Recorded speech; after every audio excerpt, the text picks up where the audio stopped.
विपक्षी India block में leadership के मुद्दे को लेकर अब सियासी घमासान तेज हो गया है। ममता बनर्जी ने इंडिया ब्लॉक के नेतृत्व की इच्छा जताई थी और इसके बाद कई नेताओं ने ममता का समर्थन किया है, लेकिन कांग्रेस ने इस पर आपत्ति जताई। आरजेडी प्रमुख लालू यादव ने भी ममता के नाम का समर्थन दिया। एसपी और शिवसेना उद्धव गुट ने भी ममता के नाम का समर्थन किया है। दिल्ली के पूर्व सीएम अरविंद केजरीवाल और शरद पवार के बीच आज बैठक होनी है और इस दौरान भी इंडिया ब्लॉक के नेतृत्व को लेकर चर्चा हो सकती है। रिपोर्ट आपको दिखाते हैं।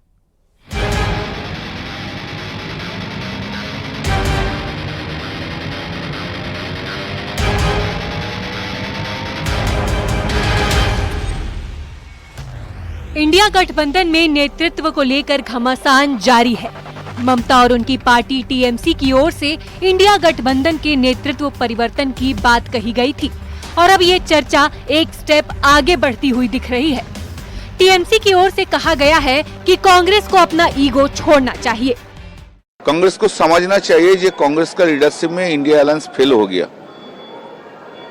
देश में ठीक बीजेपी का विरुद्ध में जो लड़ाई है वो ठीक से नहीं हो रहा है, तो ममता दी को ले आएंगे लीडरशिप में, उसमें अच्छा ही होगा।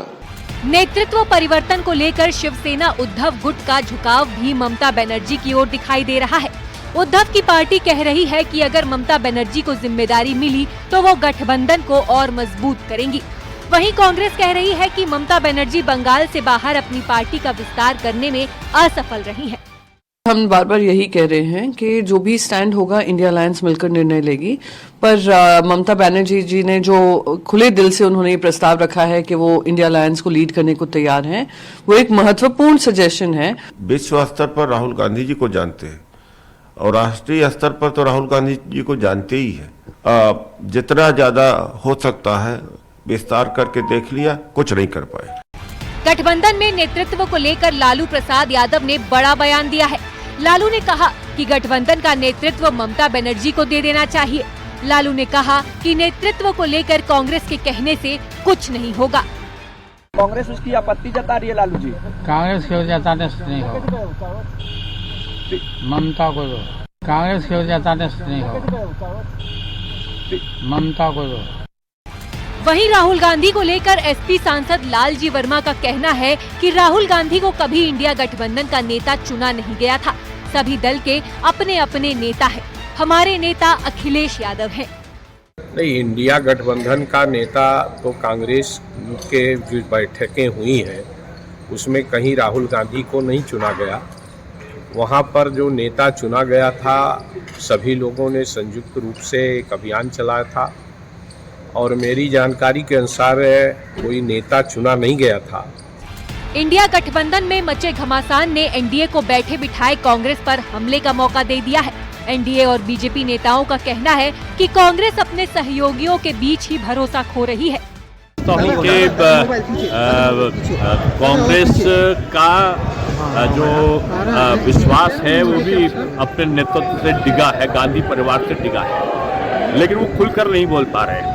आज जनता के द्वारा भी नकारा गया है और अब उनके सहयोगियों के द्वारा भी नकारा जा रहा है। ये कांग्रेस के जो अक्षम नेतृत्व है उसकी खीज यहाँ पर निकल रही है। इंडिया गठबंधन में ज्यादातर विपक्षी दलों ने राहुल गांधी को गठबंधन का नेता मानने से इनकार कर दिया है। अब देखना ये है कि गठबंधन दल के नेता के तौर पर राहुल गांधी के खिलाफ ममता बनर्जी को लेकर बन रही सहमति कांग्रेस को कितना बैकफुट पर लाती है। न्यूज़ 18 के लिए ब्यूरो रिपोर्ट।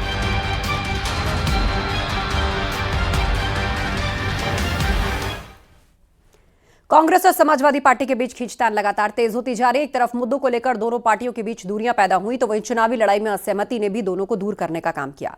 अब मुस्लिम वोट बैंक को लेकर दोनों पार्टियों में टकराव की स्थिति है।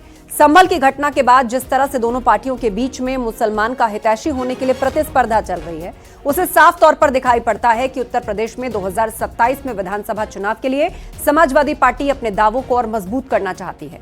आंकड़े लगातार इस बात की गवाही दे रहे हैं कि मुसलमान का 92% से ज्यादा वोट इंडिया गठबंधन को मिला है। लोकसभा सत्र की शुरुआत के वक्त समाजवादी पार्टी चाहती थी कि यह मुद्दा नेता ऑपोजिशन राहुल गांधी लोकसभा में उठाएं, लेकिन राहुल गांधी ने दूसरे मुद्दों पर फोकस किया। उधर हरियाणा और महाराष्ट्र में भी सपा ने धोखा मिलने के आरोप लगाए।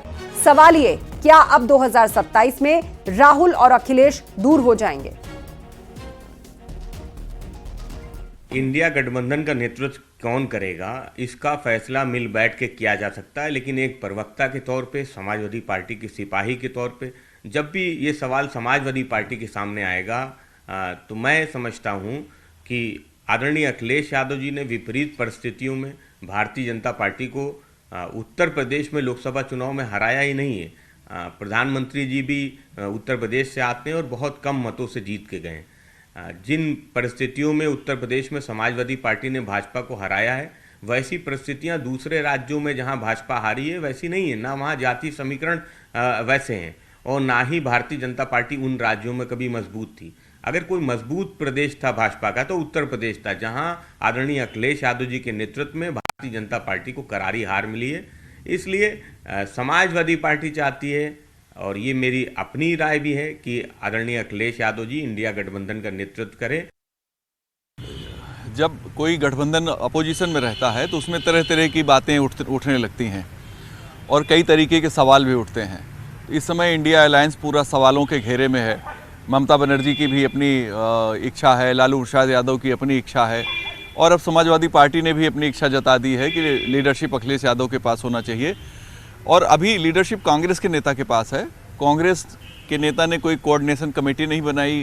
गठबंधन तो है, लेकिन गठबंधन का सिर्फ एक ही लक्ष्य है, भारतीय जनता पार्टी को हराना। और जो लोकसभा चुनाव में संभव नहीं हो पाया, विधानसभा चुनाव में हरियाणा और महाराष्ट्र में इनको कामयाबी नहीं मिली, बल्कि बहुत करारी हार मिली। तो अब जाहिर है कि जब कोई गठबंधन हारता है, गठबंधन की लीडरशिप हारती है, तो सवाल खड़े होते हैं। तो सवाल जगह जगह से उठ रहे हैं और क्षेत्रीय छत्रप राष्ट्रीय पार्टी कांग्रेस को लेकर सवाल खड़े कर रहे हैं।